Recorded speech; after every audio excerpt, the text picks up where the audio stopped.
the bedrock of state politics. The government is there because the people are there. The government is there as an outcome of the people's expression of how they want to be governed. And that doesn't end with an election. It starts before an election.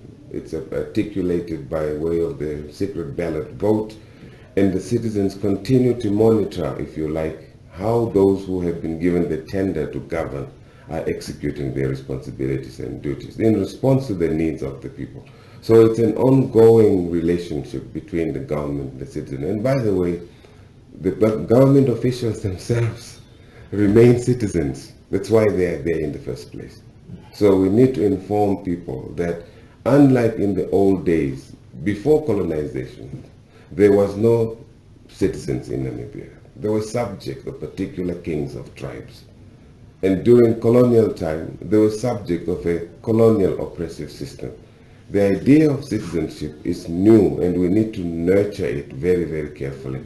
We have learned in Africa that citizens were abused by their own leaders. And we are very fortunate to have a constitution, a republic that understands that the centerpiece of peace and stability in Namibia is the presence, acknowledgement, recognition, and the role of an individual citizen. Doctor, thank you. And is Namibia really such a democratic country as we portray outside in the world? No, we are not there yet. As a matter of fact, no country is as democratic as it wishes to be. However, in the context of national politics, as we know it, Namibia is way ahead of other nations on the same trajectory. 23 years now, we've come a very, very long way. There are contradictions and paradoxes. There are failures and shortcomings. There are weaknesses. There are also great strengths. In other words, for me, what matters is to learn to name, articulate, and enunciate those things where we are very, very good. We are a role model nation in Africa. There are certain things that have happened here that cannot happen, as far as we know, in other societies.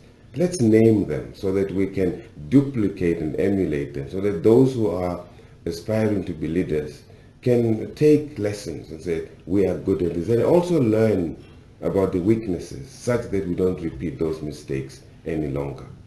Doctor, what are the weaknesses that you refer to? Can you elaborate one or two of them? One of the weaknesses we have is our inability to move beyond the politics of liberation. We are still stuck in the idioms of yesterday and yesteryear about liberation.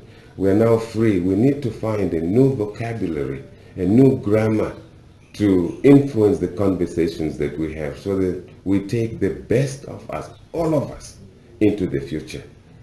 One of our weaknesses is that we are unable to move beyond the politics of independence. The second weakness is that we suffer under the yoke of mediocre leadership.